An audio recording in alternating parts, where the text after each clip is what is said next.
first time homebuyer horror stories. We're going to be sharing a couple of those things that you do not want to have happen to you if you are a homebuyer. And then at the very end, we're just going to share some practical tips, some steps that you can take, precautions you can take, things that you can do to make sure that things go as smoothly as possible for you when you are purchasing possibly one of the largest investments in your life, your home. There's that saying, you've don't known you've wasted money until you've worked with a bad real estate agent. I haven't heard that. I don't think I've heard that saying. Oh, it's a great one. You don't know you've wasted money till you were... Yeah, okay. And here's the deal. It's because you're spending so much money on real estate, but ultimately the negotiation side, the inspection period, the appraisal period, and then ultimately you getting connected with their team if you're going that route and just kind of going along with what they advise you to do. The team that real estate agent has in place and backing them to create a successful transaction for you, meaning get to the closing table, sign on the dotted line, and have home ownership. If that's not a good team in the background and things start happening mid-transaction or the communication just isn't there, that is where routinely I have these horror stories, and they aren't usually mine personally. Very true. These are going to be other people's that I'm going to share with you because these are real life experiences, and ultimately I do not want to be involved with a transactional horror story. Whether it's the buyer's fault or the lender's fault, we need to clear the air, and that's what today's show is all about. It's so true. I know some home buyers have a lot of fear or hesitation when going into the home buying process. And for me, I always think that our job as real estate agents is to hold your hand through the process and just like simplify things as much as we can, but also make sure deadlines are met and just kind of take away that fear of the process. Because looking at it from a perspective of somebody who has obviously purchased homes before, but also who has worked in so many real estate transactions, it's really not a scary process, and it really should go smoothly. Mm-hmm. It shouldn't be this, process where you're scared of a horror story happening. No. But that's what we're gonna share today. And keep in mind, people are people, and there are some situations that happen that maybe something was overlooked, or you were told different advice than somebody else gave you. And that when the opinions start coming in, meaning I've had this many times, is I've worked with a client.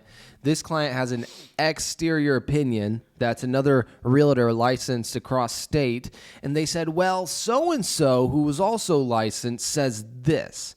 Well, keep in mind, state regulations are different. Yeah. Every realtor is different. Yeah. But ultimately, not everybody knows the actual contract that we have an offer submitted on, because that's really the black and white detail, is what does the offer actually state? And if we're doing creative deal structures, maybe releasing earnest money non-refundable, but you're fighting for your earnest money back, there's all types of scenarios. And it's very important, however the contract is written, that's what's expected at the end of the day. And these outside opinions that maybe you go out and ask for now that you're in somewhat of trouble, they don't know these facts. So they're giving you the regular base answer, and now that's your absolute truth. And it just disrupts you and the client, realtor to client's relationship. And that's a bummer when that stuff starts happening, because in the end of the day, you selected us or a realtor to do their job. And when things go south, they generally go south rather quickly. Right. Trust the professional that you are choosing to work with. And if you don't trust them, then maybe that's a sign that you should have picked someone else to work with in the first place if you really don't trust their advice that much. Yeah. Okay, so this is not the story I was planning on sharing. I will share that one in a minute, but I just remembered this. Mm-hmm. Do you remember back when we were at our old brokerage that we used to be at, mm-hmm. when this was a big thing when it happened, because it's such a horrible, horrible situation that you don't want anyone to ever be in. You got me interested. It wasn't at our, I don't know, it wasn't at our office, like our branch, but I think it was our office in a different state somewhere. Okay. This had happened to somebody's client. And of course, it was not the real estate agent's fault, but Wire fraud is what happened. And this buyer, I believe it was used to be so much more. It was a lot more back in the, I don't know. I think happens, they've really, though. it can still happen, but I think that they really locked down on or figured something out to prevent it or whatever. I don't know how. Your wire info But To some stranger. it was a, $600,000 or $700,000 home. Yeah. And the buyer's money was wired. And once that money's lost, it's lost. And all of a sudden, the money got wired straight into the fraud artist or whatever you call them, Yeah. the criminal's The bank crook. account. And so the biggest tip for that to not happen to you, and that's such a crazy, that is not something we see in real estate that's I've normal. never seen There's a that. reason why it was such a big deal when it happened and it wasn't even in our state, and this was like years and years ago, is because it's so rare, as it should be. Should never happen.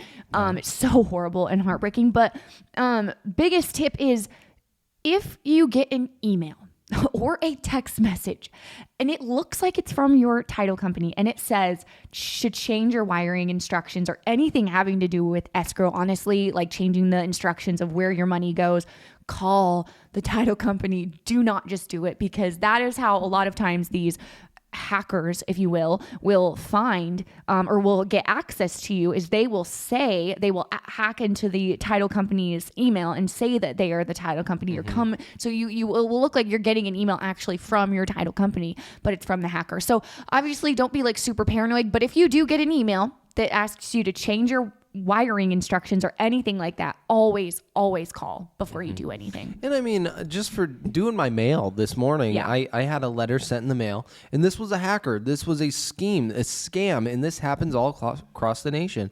Unfortunately, one of my clients, older, generally they're attacking the elder generation, they send this letter out saying, oops, I'm sorry, your private information or social security number has been leaked in the system through your dental care or your health care and provider, and then they want you to respond back clarifying the actual information that was leaked. And this is a problem. These things do happen. This is people's life skills that they are trying to attack you with. So from the beginning of the transaction to the end of the transaction, our job is to we provide you with wire instruction, we provide you with a wire fraud addendum, and we advise you over time and time again, when we're dealing with money, make sure it's a secure way. And generally, I mean, our title company does a really good job with that security side of things and just making it convenient, so you're not in the dark of who am I actually sending this money to. There's a physical transaction side, person to person, and that's pretty unfortunate though to hear about that story. And this was years ago. So I mean, sad. You'll never get that $600,000 money. plus poof. Like, Yep. what do you do? And are you backed on it? Are you still paying a mortgage on it? How does that work for a simple mistake? And I'm sure they're stuck in the legal process still to this day. Yeah. That's a substantial amount of money. It's horrible. Okay, so another situation that is a horror story, a home buying horror story that you do not want to have happen to you. So this was not my client, but this was a client of somebody who was previously at a brokerage that we used to be at.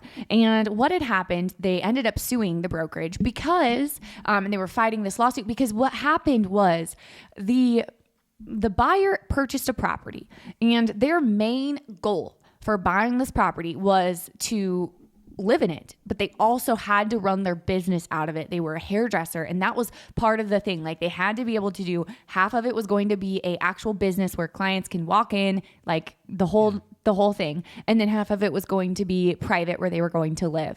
However, they didn't find out until after they closed that the property is not zoned for that. So they are not able to do what they had intended to do with the business. Which to me, that just seems like simple real estate 101. Right. Unfortunately, maybe they were misinformed originally. And I would say two things could have happened. Either they just didn't tell the agent anything about their plans or what they wanted to do with the property and were super like, I don't know. which somebody would say, how does that happen? But it does happen. It does happen. Some buyers just don't really want to talk. They don't really want to tell you a lot Their of personal business. information. And that's fine in most cases, but not in this one. So either they just didn't inform the agent, or the agent was just ignorant and didn't check the zoning, because obviously if there is any thought of using the property for anything other than just to live in, you have to check the zoning. That's so important. So that's a big deal. Yeah. Obviously they're in a better position than the people who the wire fraud happened to, because at least they own an asset. Now they can sell it or do something with it at least. And they're not just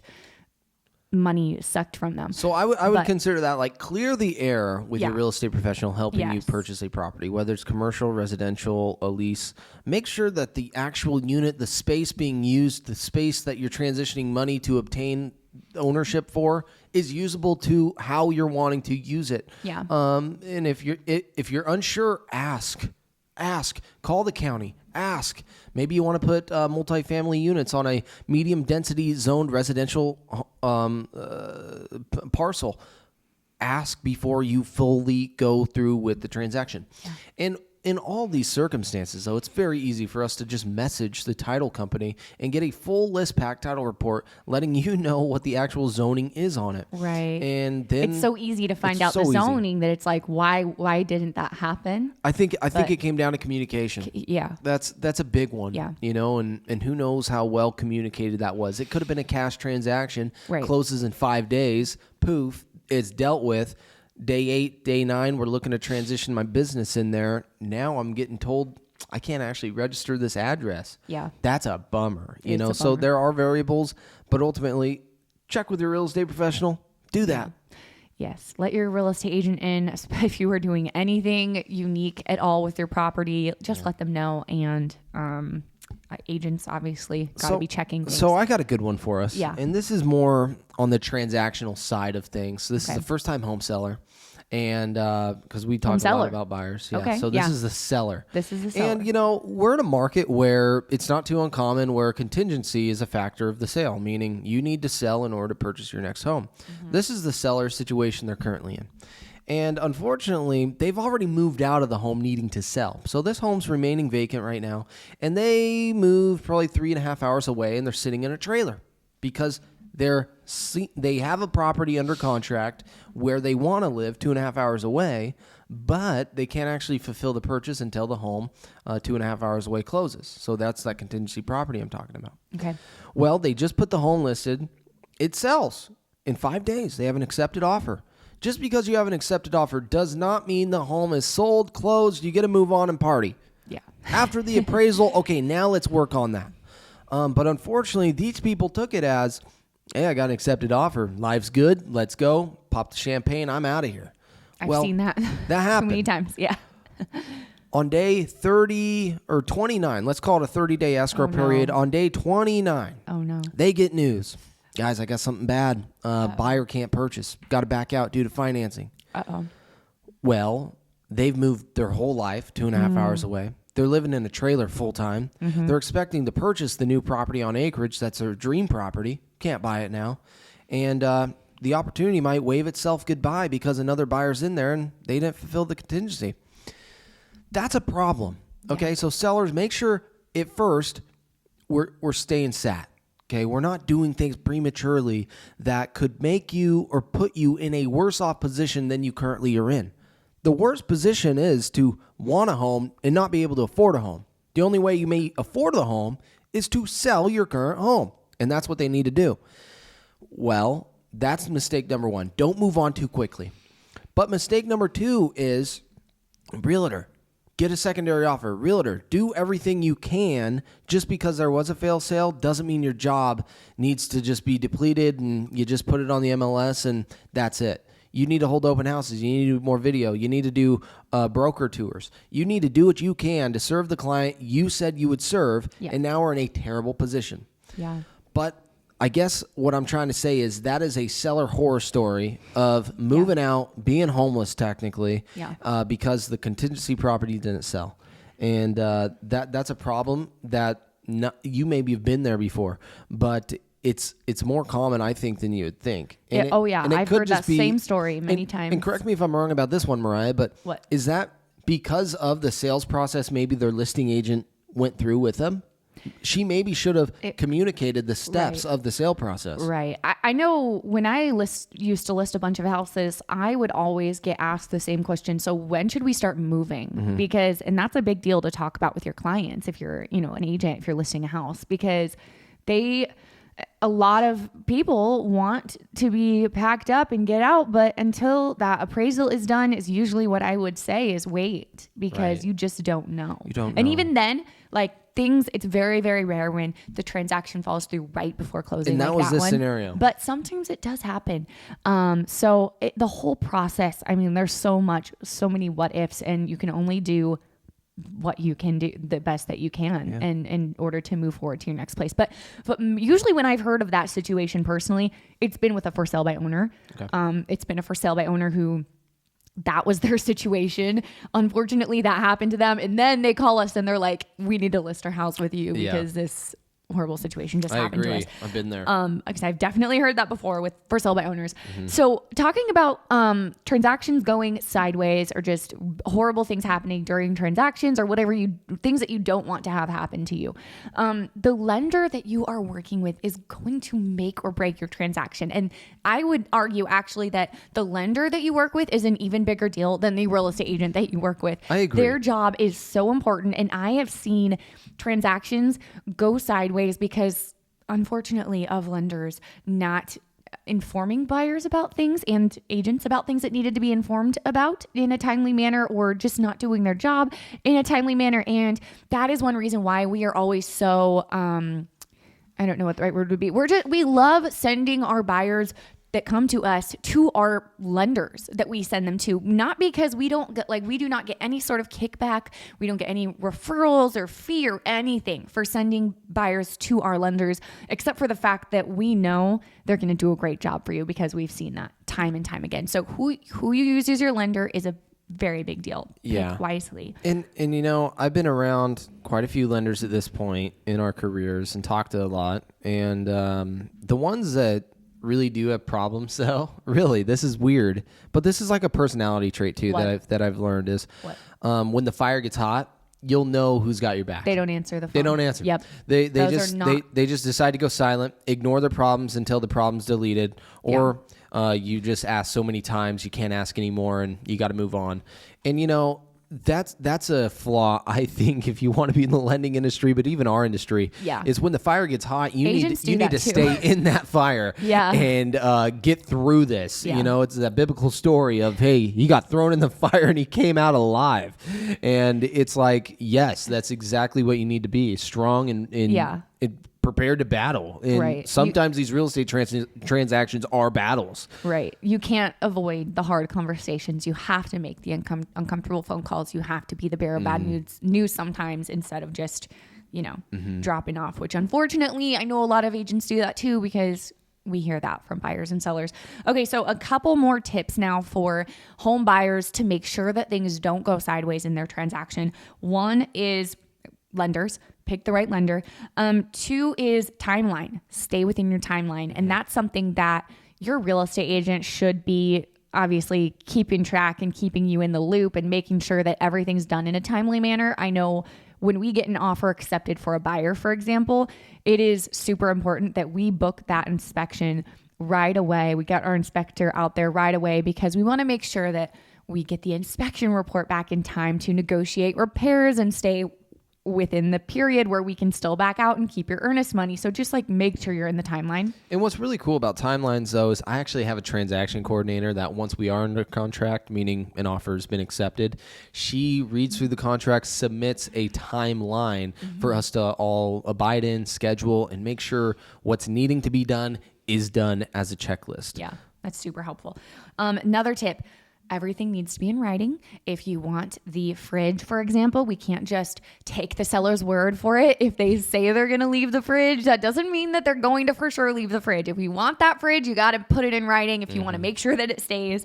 And then lastly, read your contract you're signing. But that isn't enough because you probably won't understand a lot of it. So know your vocabulary. We have done multiple videos on this channel going over real estate vocabulary that you need to know, as well as on one of our other channels called Oregon Homes with Mariah Crawford. We would love to be a resource for you to know your basic real estate vocabulary. Also, just tune into shows like this one and up your real estate knowledge. As far as a first-time home buyer goes, I truly believe that one of the best things you can do to just have a smooth transaction and make the best decisions possible when buying or selling a house is listen to podcasts or shows like this one and stay up to date with what's going on in the housing market, but also just have a little bit of basic real estate knowledge. Right. You don't have to know everything because we're here to guide you, but it definitely helps.